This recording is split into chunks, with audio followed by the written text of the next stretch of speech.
এদিকে অস্ত্র গুলি উদ্ধারে রাজশাহী নগরীর একটি বাড়িতে অভিযান চালাচ্ছে সেনাবাহিনী। এ নিয়ে আরও জানাতে ঘটনাস্থল থেকে যোগ দিচ্ছেন সহকর্মী মুস্তাফিজুর রহমান। মুস্তাফিজুর, অভিযানটি কখন নাগাদ শুরু হয়েছে, এখন কোন পর্যায়ে রয়েছে, বিস্তারিত কোনো তথ্য জানতে পেরেছেন কি?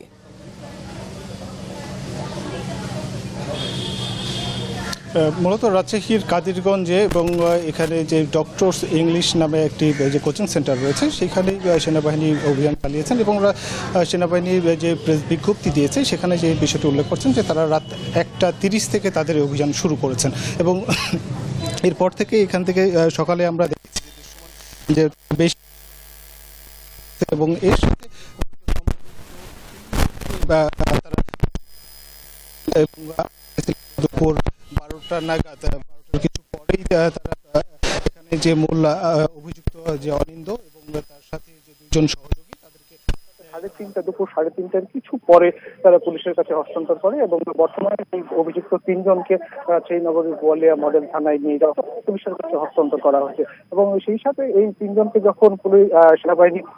তাদের হেফাজতে নেয় এবং সেনাবাহিনী যে অভিযান চালান এই অভিযানে কিন্তু তারা বেশ কিছু আগ্নেয়াস্ত্র উদ্ধার করেছে এবং সেনাবাহিনী থেকে বলা হচ্ছে যে 3টি আগ্নেয়াস্ত্র, গুলি, সামরিক দূরবীন, 6টি দেশীয় অস্ত্র, 7টি বিদেশি ধারালো ড্রাগার এবং 5টি উন্নত মানের ওয়াকি টকি সহ সামরিক সরঞ্জামটি কিন্তু তাদের এখানে ছিল এবং তারা উদ্ধার করেছে। সেই সাথে কিন্তু অনেকগুলি দেশি বিদেশি মদের বোতলও কিন্তু আমরা দেখেছি যে সেনাবাহিনী উদ্ধার করেছেন এবং সেই সাথে বলা হচ্ছে যে এখানে যে মূল আসামি যিনি অনিন্দ রয়েছেন এবং তিনি এই যে সাবেক রাজশাহী সিটি মেয়র এই যে খায়রুজ্জামান লিটনের চাচাতো ভাই এটি বলা হচ্ছে এবং সেই সাথে এই আনন্দর এর আগে আমরা দেখেছি যে একাধিক সূত্র বলছে যে তিনি হলি আর্টিজানের যে হামলা হয়েছিল সেটার সাথে তার সম্পৃক্ততা ছিল। এরপরে কিন্তু রাজশাহী বিশ্ববিদ্যালয়ের অনিন্দ রাজশাহী বিশ্ববিদ্যালয়ের ইংরেজি বিভাগের শিক্ষার্থী ছিলেন এবং সেই সময় রাজশাহী বিশ্ববিদ্যালয়ের যে ইংরেজি বিভাগের শিক্ষক ছিল প্রফেসর ঠিক তার রেজাউল করিম সিদ্দিকী তার হত্যার সময়ও কিন্তু তাকে অভিযুক্ত করা হয় এবং সেই সময় সেই মামলায় তিনি কিন্তু সাজাপ্রাপ্ত আসামিও ছিলেন এবং তার যে প্রিভিয়াস রেকর্ড সেই কারণে বলা হচ্ছে যে তার জঙ্গি সম্পৃক্ততাও তার অভিযোগ ছিল এবং শান্ত প্রকৃতির থাকলেও ভেতরে তার যে রূপটি ছিল সেটি ছিল ভয়ঙ্কর এবং এটি কিন্তু এখানকার যারা ছিলেন তারা একাধিক সংস্থার তথ্য যেটি বলছে যে তার যে সামরিক সরঞ্জামাদি এবং এখানে যে ধরনের ইলেকট্রনিক ডিভাইস গুলো পাওয়া গেছে সেগুলো ছিল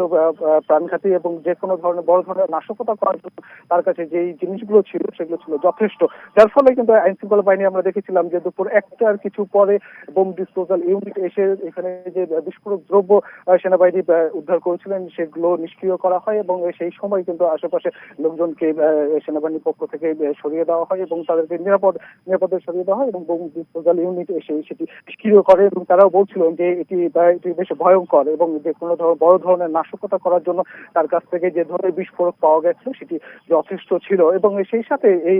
তার যে এখানে যে কোচিং সেন্টারটি রয়েছে ডক্টর ইংলিশ কোচিং সেন্টার এর পাশে একটি পুকুর রয়েছে এবং সেখানেও কিন্তু তথ্য ছিল যে এখানে বেশ কিছু অস্ত্র থাকতে পারে। সেই কারণেই এখানে ফায়ার সার্ভিসের যে ডুবুরি টিম ছিল সেখানে ডুবুরিকেও নামানো হয়েছিল এবং এরপরে সর্বশেষ 3:30 নাগাদ সেনাবাহিনী তাদের অপারেশন সমাপ্ত করে এবং 3জন অভিযুক্তকে তারা রাজশাহী নগরীর বোয়ালিয়া মডেল থানায় হস্তান্তর করেছে। তো সেনাবাহিনীর অভিযানের রাজশাহী থেকেই ছিল সর্বশেষ। রাজশাহী থেকে অভিযানের বিষয়ে জানাচ্ছিলেন সহকর্মী মুস্তাফিজুর রহমান।